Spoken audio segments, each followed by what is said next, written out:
haciendo motores. La semana pasada estuvimos viendo acerca de Dios, de la adoración familiar. Hicimos algunas reflexiones y como les anuncié, primero, gracias a Dios, vamos a continuar ahora con lo que es el conocimiento de Dios. Este tema que ya es la 93ª parte y bueno, pues esperemos que sea de bendición. Estamos en la integridad de Dios, en el atributo referente a la integridad de Dios, que según vimos habla del carácter íntegro, completo, perfecto de Dios en el aspecto de carácter, y que eso tiene 3 vertientes: Dios verdadero, Dios veraz y Dios fiel. Y ahorita hemos ido hablando acerca de Dios verdadero. Y hablando de Dios verdadero, vimos cómo esta referencia del Dios verdadero es una referencia a la oposición del único y verdadero Dios, el creador de todo, el único que se puede ajustar a la idea de la divinidad perfecta, que lo cumple todo y que es el Dios que se ha revelado en la Biblia. Es justamente en el conocer al Dios verdadero donde está la vida eterna. Vimos la oposición que hay entre el Dios verdadero y los ídolos, aquellos falsos dioses que adoran las naciones. Vimos cuáles son las consecuencias en las personas que los adoran, es decir, los idólatras. Y comenzamos a ver, bueno, y el último estudio, algo que vimos, fue que terminamos de entender esta realidad, este contraste entre el Dios verdadero y los dioses falsos, entre los idólatras, y vimos cómo la palabra de Dios en este mismo texto de Jeremías que usamos de ejemplo, Jeremías 10, del 1 al 16, si no me equivoco, al hablar de estos contrastes, vimos cómo habla y cómo caracteriza a Jehová, al único y Dios verdadero, como único, grande, temible, sabio, soberano, verdadero, vivo, eterno, creador, sustentador, omnipotente, digno de ser temido.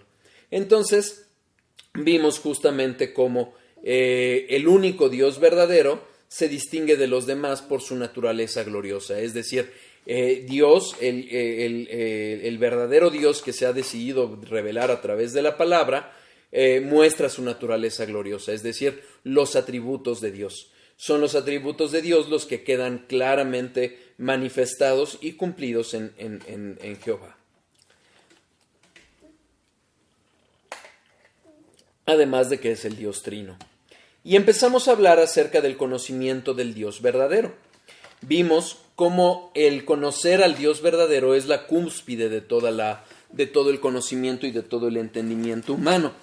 Como lo revela Jeremías, si algún ser humano ha de gloriarse, es de conocer y entender a Dios.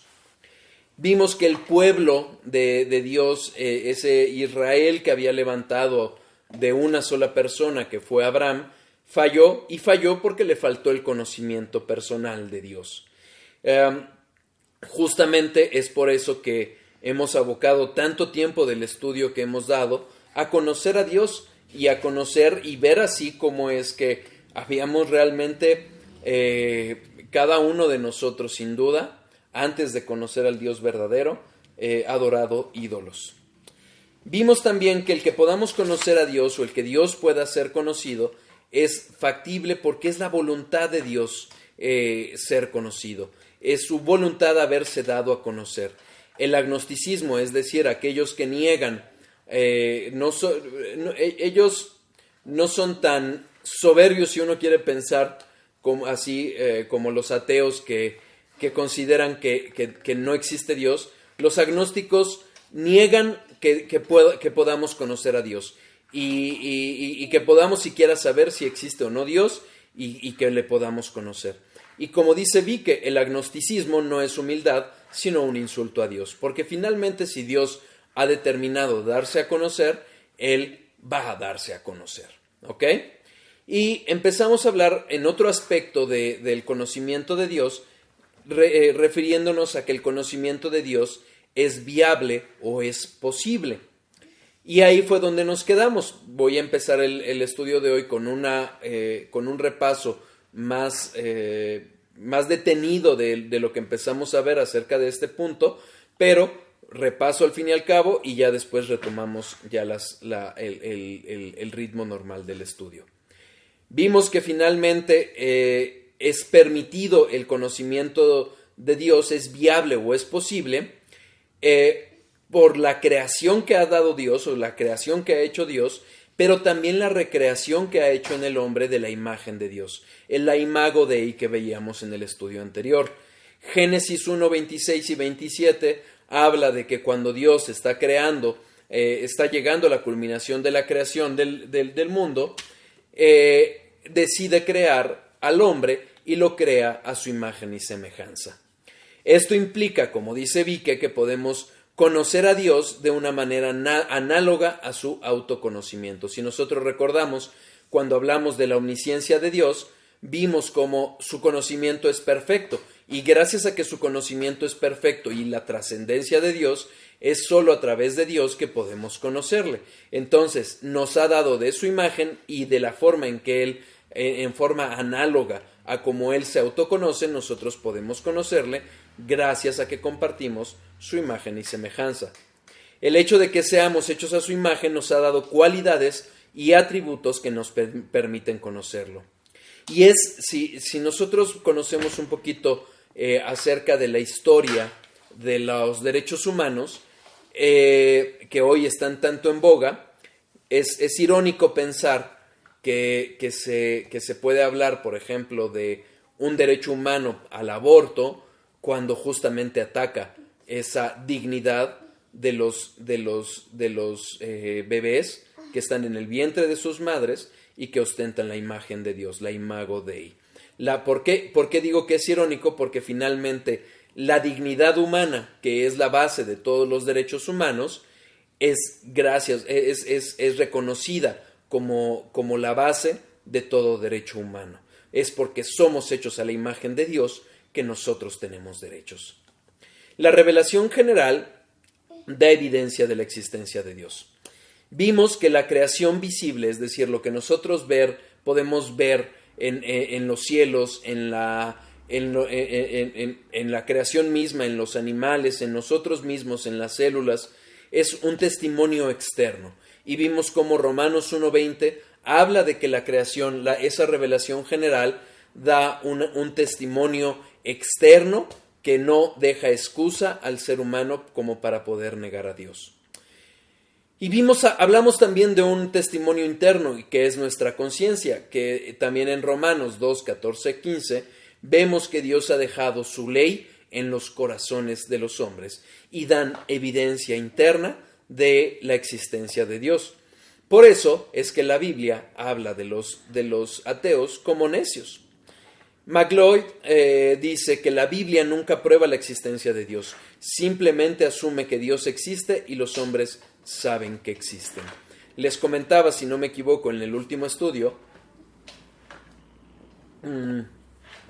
cómo dentro de las corrientes de la apologética, es decir, la defensa de la fe, una, que es la presuposicional, habla de que partimos de que los hombres son necios, aquellos hombres que niegan la existencia de Dios son necios. ¿Por qué? Porque Dios ha dicho que la creación misma y este testimonio interno y el testimonio externo son evidencias suficientes para que nadie pueda negar a Dios.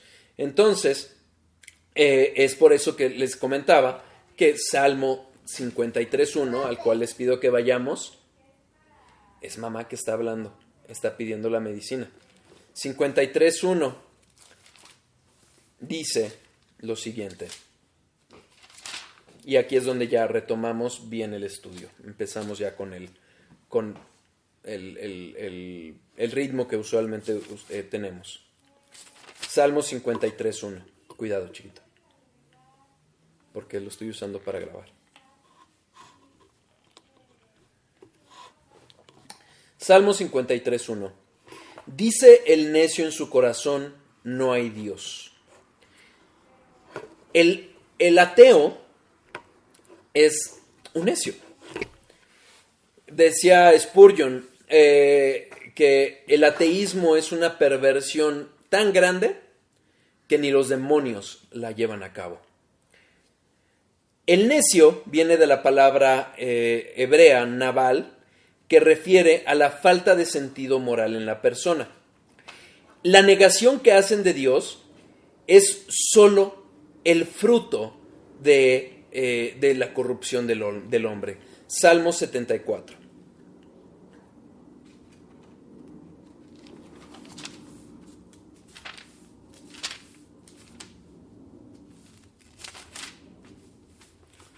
Salmo 74, versículo 18.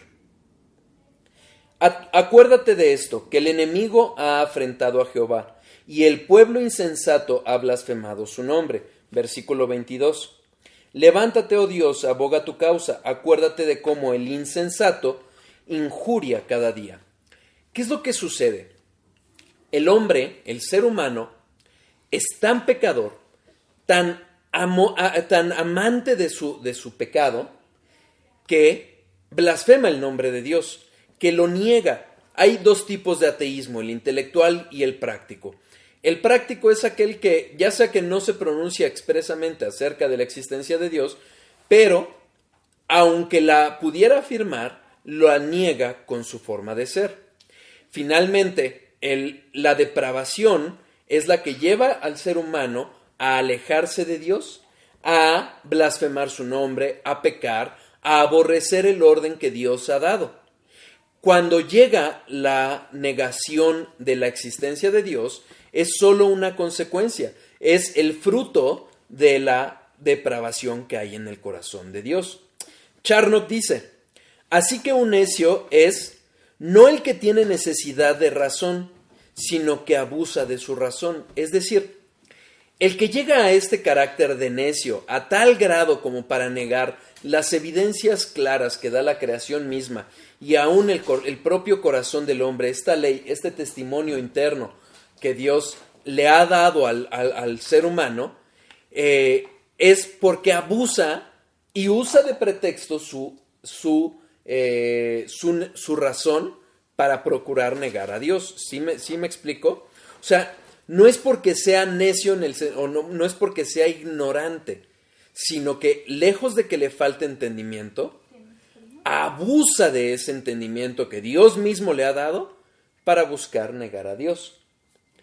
Quien lo niega es por la perversidad de su propio corazón. Vamos a Jeremías 9. ¿Sí tiene frío? No tiene, pero tiene las manos frías, pero sigue con fiebre. Híjole. Fíjense, Jeremías 9. Quiero recordarles dónde estamos. Versículos 23 y 24.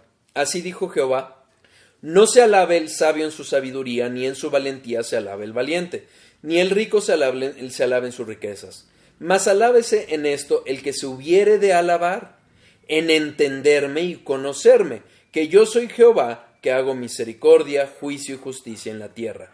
Porque estas cosas quiero, dice Jehová. Hablamos de este versículo en el estudio anterior, pero quiero hacerles ver a qué conclusión llega o por qué llega a esto Jeremías. Vamos al versículo 6. Su morada está en medio del engaño, porque es muy engañado. Bueno, vamos a leer desde el 8, versículo 18. A causa de mi fuerte dolor, mi corazón desfallece en mí. He aquí voz del clamor de la hija de mi pueblo que viene de la tierra lejana. ¿No será Jehová en Sión? ¿No está en ella su rey? ¿Por qué me hicieron airar con sus imágenes de talla, con vanidades ajenas? Pasó la siega, terminó el verano, y nosotros no hemos sido salvos. Quebrantado estoy por el quebrantamiento de la hija de mi pueblo. Entenebrecido estoy, espanto me ha arrebatado. ¿No hay bálsamo en Galaad? ¿No hay allí médico? ¿Por qué pues no hubo medicina para la hija de mi pueblo? Oh, si mi cabeza se hiciese aguas y mis ojos fuentes de lágrimas para que llore día y noche los muertos de la hija de mi pueblo. Oh, ¿quién me diese en el desierto un albergue de caminantes para que dejase a mi pueblo y de ellos me apartase? Porque todos ellos son adúlteros, congregación de prevaricadores. Hicieron que su lengua lanzara mentira como un arco, y no se fortalecieron para la verdad en la tierra, porque de mal en mal procedieron, y me han desconocido, dice Jehová. Guárdese cada uno de su compañero, y en ningún hermano tenga confianza, porque todo hermano engaña con falacia, y todo compañero anda calumniando. Y cada uno engaña a su compañero y ninguno habla verdad. Acostumbraron su lengua a hablar mentira, se ocupan de actuar perversamente.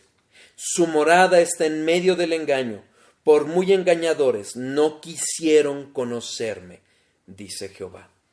¿Qué es lo que pasa?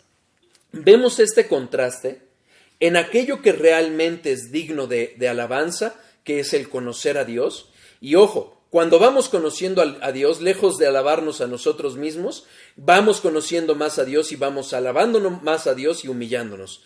Pero ¿cuál es el contraste que está haciendo Jeremías?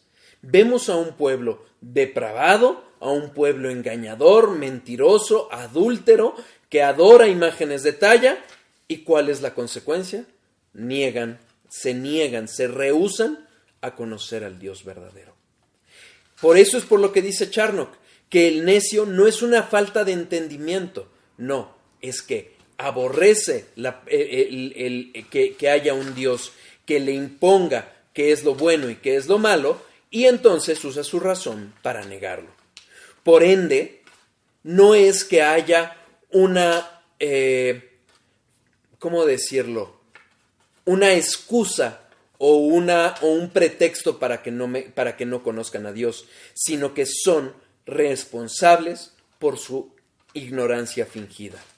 Como no es una ignorancia como tal, sino es una necedad en la que abusan de la razón que Dios mismo les dio, son responsables de una ignorancia fingida, es decir, de ignorar la existencia de Dios. Salmo 79:6. Salmo 79:6.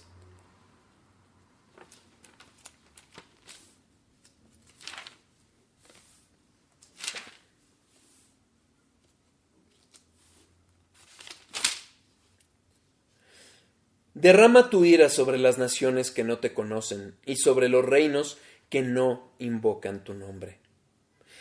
Dios va a enjuiciar a estas naciones que han perseverado en negar la existencia de Dios. Muchas veces las personas se preguntan, ¿dónde está Dios ante tanta maldad? Pero finalmente, ¿qué es lo que vemos? Que son naciones que han aborrecido el nombre de Dios, han despreciado la verdad de Dios y aún lo han corrido de sus vidas, de sus escuelas, de sus políticas. Jeremías 10:25. Jeremías 10:25.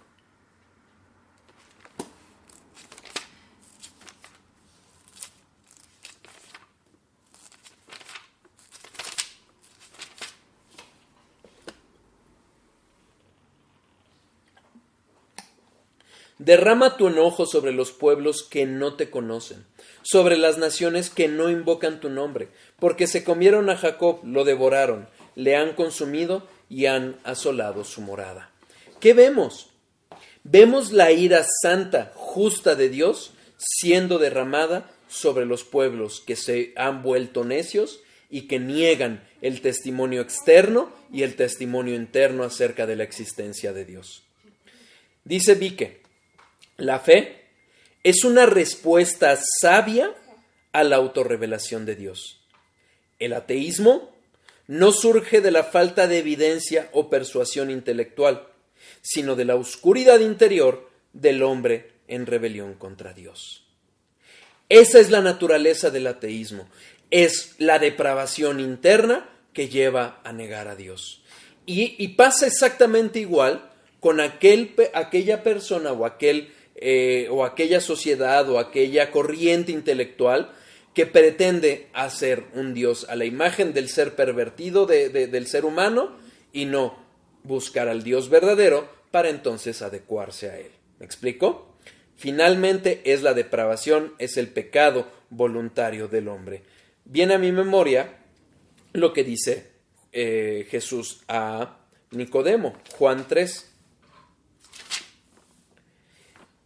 Juan 3, versículos 16 a 21. Porque de tal manera amó Dios al mundo que ha dado a su Hijo unigénito, para que todo aquel que en él cree no se pierda, mas tenga vida eterna. Porque no envió a Dios a su Hijo al mundo para condenar al mundo, sino para que el mundo sea salvo por él. El que en él cree no es condenado, pero el que no creyere, ya ha sido condenado porque no ha creído en el nombre del unigénito Hijo de Dios. Dios ha dado a su Hijo unigénito para salvar al mundo, pero el mundo lo rechaza. El mundo voluntariamente rechaza no solo a Dios, sino a la salvación que Él ha dado. ¿Y por qué? Versículos siguientes.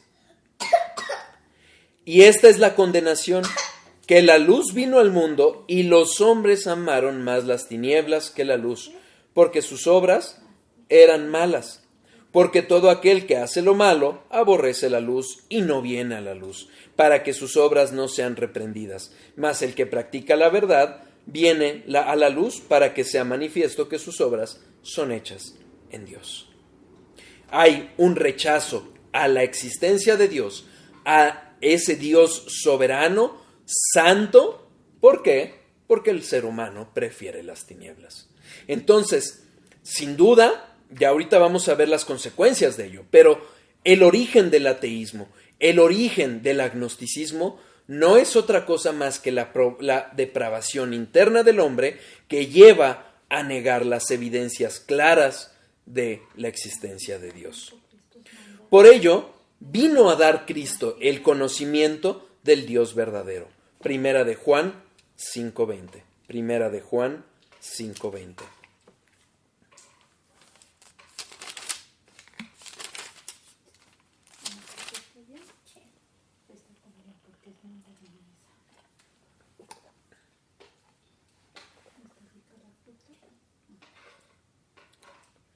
Vamos a leer desde el 13. Estas cosas os he escrito a vosotros que creéis en el nombre del Hijo de Dios, para que sepáis que tenéis vida eterna, para que creáis en el nombre del Hijo de Dios. Y esta es la confianza que tenemos en Él, que si pedimos alguna cosa conforme a su voluntad, Él nos oye. Y si sabemos que Él nos oye en cualquier cosa que pidamos, sabemos que tenemos las peticiones que le hayamos hecho. Si alguno viere a su hermano cometer pecado que no sea de muerte, pedirá, y Dios le dará vida. Esto es para los que cometen pecado que no sea de muerte. Hay pecado de muerte por el cual yo no digo que se pida. Toda injusticia es pecado, pero hay pecado no de muerte. Sabemos que todo aquel que ha nacido de Dios no practica el pecado, pues aquel que fue engendrado por Dios le guarda, y el maligno no le toca. Sabemos que somos de Dios, y el mundo entero está bajo el maligno. Versículo 20. Pero sabemos que el Hijo de Dios ha venido y nos ha dado entendimiento para conocer al que es verdadero. Y estamos en el verdadero, en su Hijo Jesucristo, que es el verdadero Dios y la vida eterna. Para eso vino Cristo, para darnos a conocer al Dios verdadero. Y fíjense, nuevamente vamos a encontrar aquí el contraste entre el Dios verdadero y los ídolos. Versículo 21. Hijitos, guardaos de los ídolos. Amén. Finalmente es a través de Cristo, como lo vimos en la omnisciencia, que vamos a poder conocer al único y verdadero Dios. Es Cristo quien nos revela al Padre y nos revela el conocimiento del Padre como Padre. La caída, cuando el ser humano peca, distorsiona la imagen que originalmente estaba dada por Dios.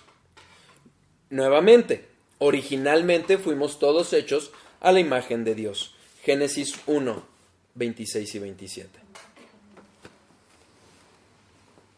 Entonces dijo Dios, hagamos al hombre a nuestra imagen conforme a nuestra semejanza, y señoree en los peces del mar y en las aves de los cielos y en las bestias, en toda la tierra y en todo animal que se arrastra sobre la tierra.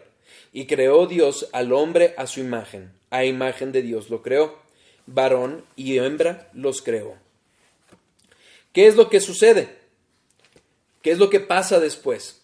Lo hemos visto en otros estudios. Mamá. ¿Fue acá? Ajá. ¿Qué es lo que pasa con el hombre? El hombre peca.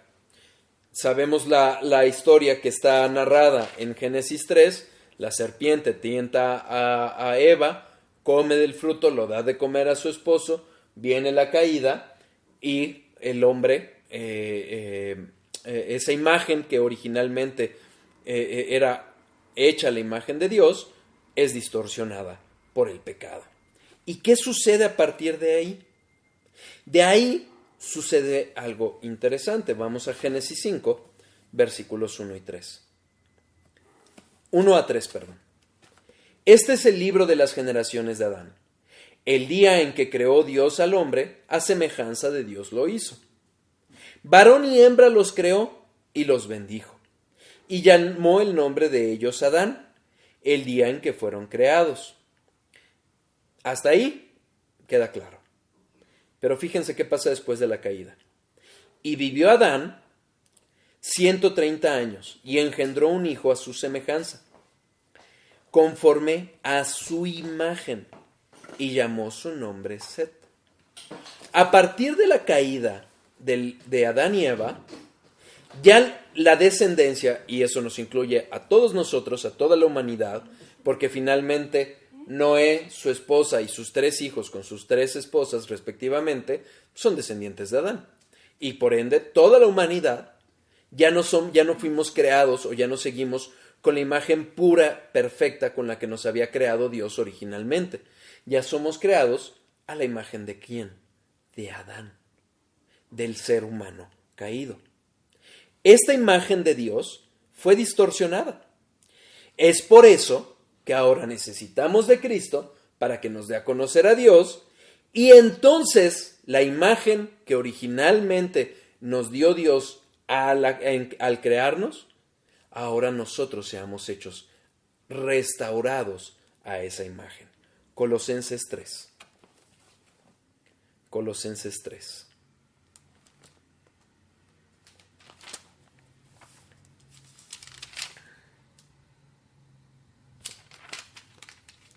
Vamos a leer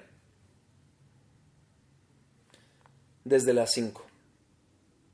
Haced morir pues lo terrenal en vosotros, fornicación, impureza, pasiones desordenadas, malos deseos y avaricia, que es idolatría, cosas por las cuales la ira de Dios viene sobre los hijos de desobediencia, en las cuales vosotros también anduvisteis en otro tiempo cuando vivíais en ellas.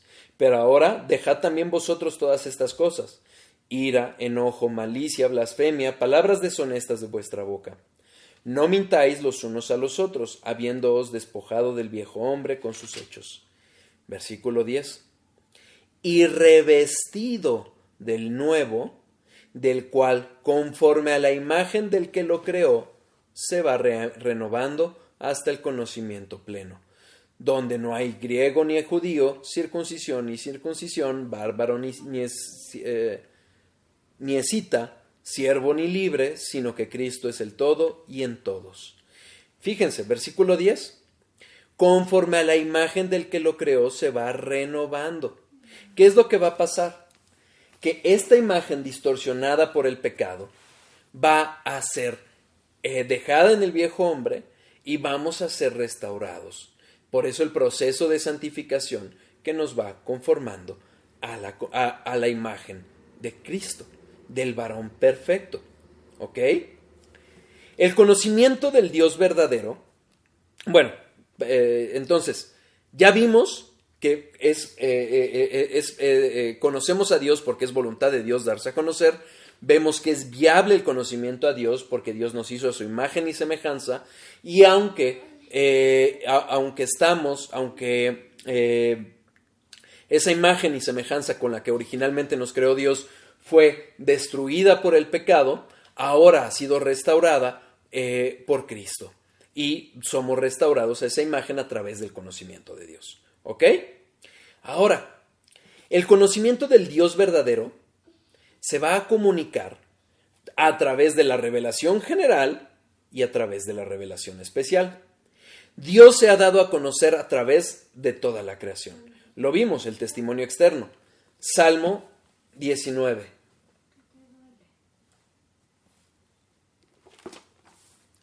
Salmo 19.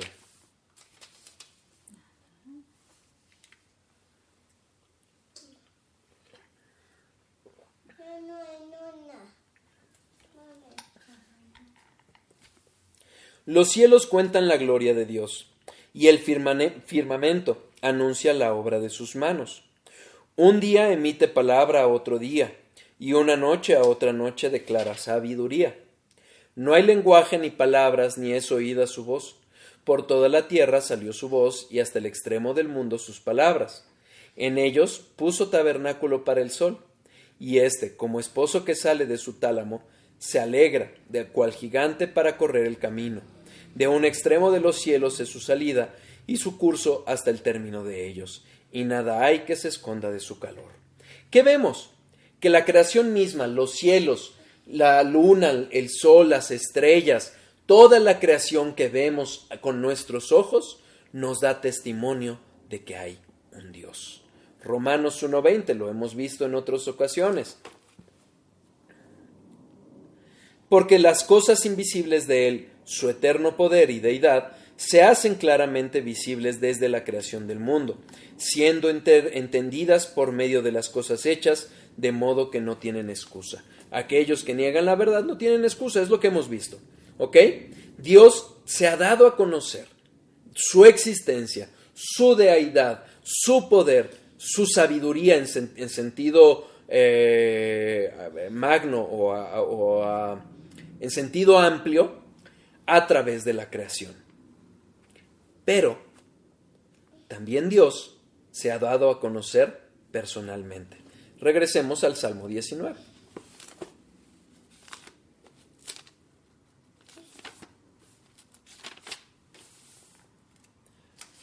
Vimos del versículo 1 al 6 cómo Dios se ha manifestado y es conocible a través de la creación, pero fíjense, hay también una revelación personal de Dios. Versículo 7. La ley de Jehová es perfecta, que convierte el alma. El testimonio de Jehová es fiel, que hace sabio al sencillo. Los mandamientos de Jehová son rectos, que alegran el corazón. El precepto de Jehová es puro, que alumbra los ojos. El temor de Jehová es limpio, que permanece para siempre. Los juicios de Jehová son verdad, todos justos. Hay, además de esa revelación general, hay un conocimiento más personal acerca del carácter de Dios, de sus atributos, lo que hemos estado viniendo conociendo. ¿Y cómo lo conocemos? A través de su palabra. Es con ella que Dios obra la salvación y la santificación de su pueblo. Versículos 10 a 14. Deseables son más que el oro, y más que mucho oro afinado, y dulces más que la miel y que la ley que destila del panal. Tu siervo es además amonestado con ellos, en guardarlos hay grande galardón. ¿Quién podrá entender sus propios errores? Líbrame de los que me son ocultos. Preserva también a tu siervo de las soberbias, que no se enseñoreen de mí. Entonces seré íntegro y estaré limpio de gran rebelión.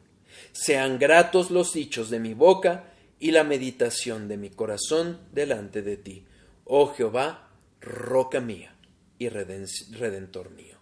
Entonces, de esta revelación general, hay una revelación personal y hay una revelación salvífica que nos hace la obra del Espíritu Santo, aplicando la obra de Cristo en nuestros corazones, nos hace a anhelar, apreciar su verdad y ser conformados a ella.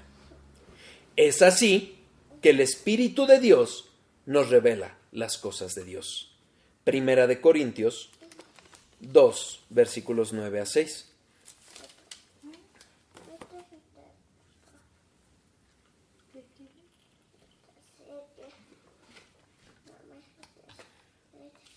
Antes bien, como está escrito, cosas que ojo no vio, ni oído oyó, ni han subido en el corazón del hombre, son las que Dios ha preparado para los que le aman. Pero Dios no las reveló a nosotros por el Espíritu, porque el Espíritu todo lo escudriña, aun lo profundo de Dios. Porque ¿quién de los hombres sabe las cosas del hombre sino el Espíritu del hombre que está en él? Así tampoco nadie conoció las cosas de Dios sino el Espíritu de Dios. Y nosotros no hemos recibido el Espíritu del mundo, sino el Espíritu que proviene de Dios, para que sepamos lo que Dios nos ha concedido. Lo cual también hablamos, no con palabras enseñadas por sabiduría humana, sino con las que enseña el Espíritu, acomodando lo espiritual a lo espiritual. Pero el hombre natural no percibe las cosas que son del Espíritu de Dios, porque para él son locura, y no las puede entender, porque se han de discernir espiritualmente. En cambio, el espiritual juzga todas las cosas, pero él no es juzgado de nadie. Porque ¿quién conoció la mente del Señor? ¿Quién la instruirá? Mas nosotros tenemos la mente de Cristo. ¿Qué sucede? Que Dios no solo nos ha dado su palabra, sino que nos ha dado su Espíritu Santo para que a través de él podamos conocerle íntimamente, anhelarlo, buscarlo de corazón. Es la obra del Espíritu que hace ese conocimiento que puede quedar en nuestra mente, bajar a nuestro corazón y hacerlo carne, hacerlo vida, vivificarnos a través de ese conocimiento personal de Dios. Ahora, tenemos que hacer 3 precisiones respecto al conocimiento de Dios. Si hay dudas, si hay comentarios, por favor háganmelo saber.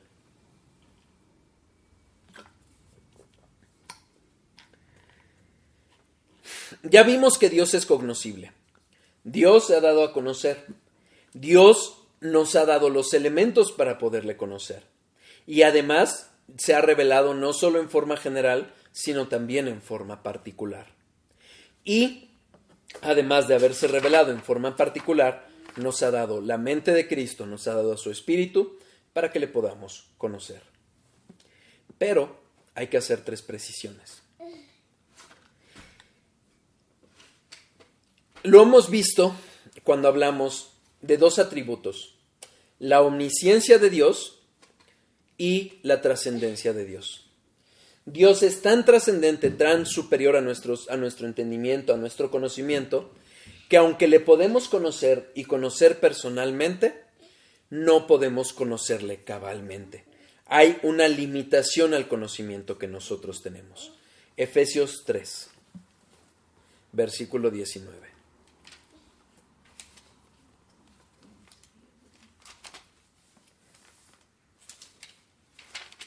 ¿Y si le echas aire, mi amor?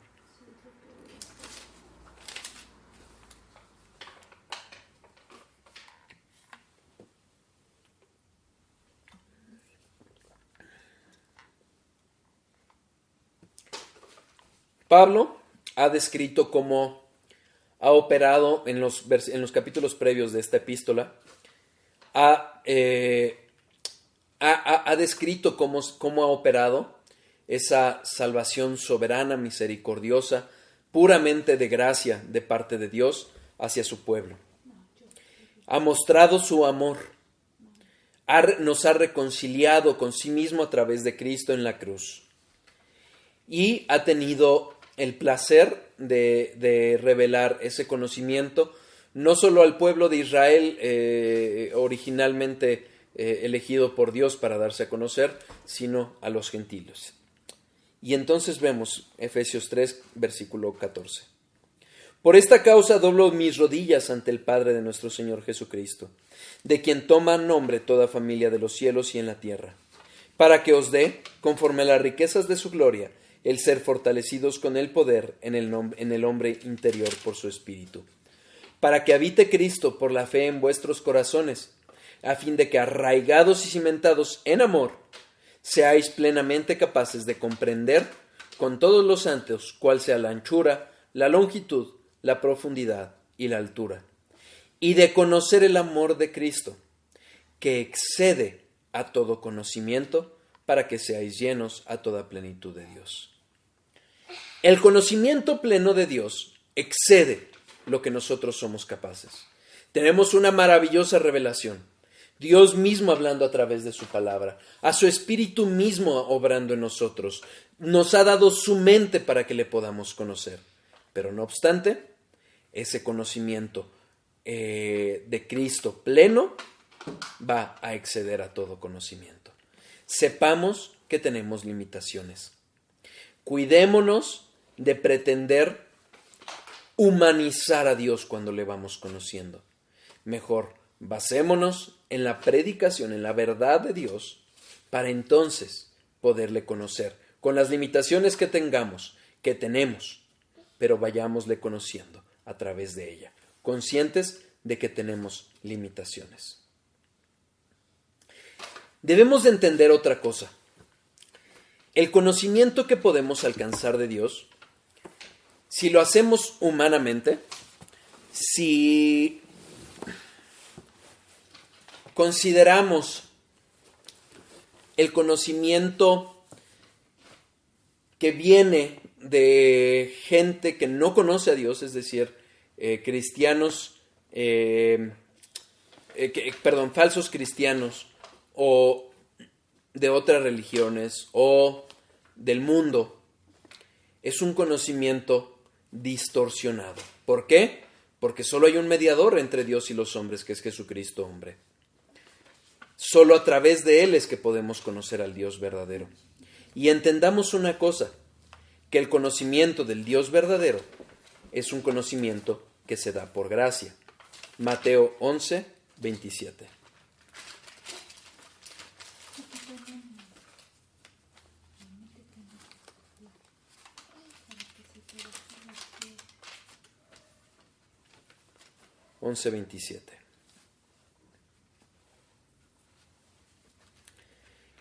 Pero vamos a leer desde el 25. En aquel tiempo respondiendo Jesús dijo: Te alabo, Padre, Señor del cielo y de la tierra, porque escondiste estas cosas de los sabios y de los entendidos, y las revelaste a los niños. Sí, Padre, porque así te agradó. Todas las cosas me fueron entregadas por mi Padre, y nadie conoce al Hijo sino el Padre, ni al Padre conoce alguno sino el Hijo, y a aquel a quien el Hijo lo quiera revelar. Es pura gracia. No hay mérito en nuestra salvación y por ende no hay mérito en nuestro conocimiento de Dios. Sin duda, somos responsables de cómo usamos nuestro tiempo. Sin duda, somos responsables de cuánto ejercemos o no los medios de gracia que Dios nos ha dado. Pero siempre, siempre va a ser gracia. Es la gracia de Dios la que nos da a conocer al único y verdadero Dios.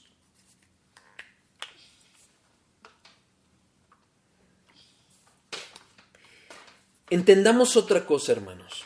Hay una tendencia en el mundo carismática que habla de nuevas revelaciones, de un sentimentalismo, de una búsqueda de emociones que te dicen ven y conoce a Cristo a través de ritos, de ceremonias, de experiencias que no son más que manipulaciones psicológicas de masas o de individuos. Y entonces empiezan con Dios me habló, Dios me dijo. Pero entendamos una cosa, el conocimiento de Dios es imposible sin conocer su palabra. Romanos 10:14. Romanos 10:14.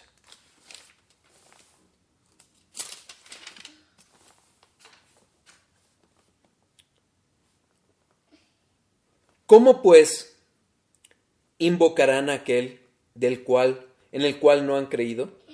¿Y cómo creerán en aquel de quien no han oído?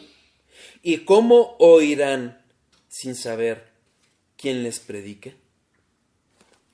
Es indispensable para creer, oír. Y para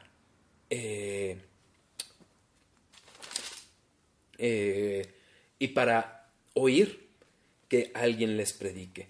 Y evidentemente que se les predique por medio de la palabra de Dios. Porque la fe es por el oír. Y el oír por la palabra de Dios. Es a través de la palabra de Dios que vamos a poder conocer al único y verdadero Dios. Al único y verdadero Dios es que se ha revelado a través de la palabra. Cuidémonos, cuidemos nuestros corazones de aquellos que vienen con Dios dijo y no viene acompañado de un libro, de un capítulo y de un versículo. Es a través de la palabra de Dios que podemos conocer al Dios verdadero. Como dice Berkov, el verdadero conocimiento de Dios solo puede ser adquirido por la revelación divina y solo por el hombre que lo acepta con fe infantil. Nuestra fe, se los he dicho, no es una fe ciega. Eso es mero emocionalismo, es mera credulidad. La fe salvífica es una fe racional, basada en evidencias, basada en lo que Dios ha revelado, pero no deja de ser una fe infantil, en el sentido de creer en Dios en la forma en que los niños creen en sus papás. Una fe en que si Dios dice que esto es bueno, esto es bueno. Y si aquello que dice que Dios es malo, es malo. Cuidemos nuestros corazones de los engaños del mundo. No nos confiemos. El mundo es enemigo de Dios. Cuidemos nuestros corazones. Aquí vamos a terminar el estudio, lo vamos a terminar un poquito temprano. Primero Dios, el próximo estudio, no sé si vaya a ser el próximo viernes, por una situación personal, pero ya se los confirmaré después. Y si Dios quiere, el próximo estudio, vamos a hablar de las consecuencias de este atributo. Si bien es cierto, el atributo general del que estamos hablando es la integridad de Dios, también es cierto que estamos hablando de Dios verdadero. Entonces vamos a hablar de las consecuencias del Dios verdadero y si nos diera tiempo vamos a empezar a hablar del segundo aspecto de la integridad de Dios, que es Dios es veraz, la verdad de Dios. ¿Queda claro? Cualquier duda, cualquier comentario, seguimos en contacto, hermanos. Que Dios los bendiga. Que Dios los guarde, síganse cuidando, seamos responsables y bueno, vamos para adelante. Déjenme parar las grabaciones y oramos.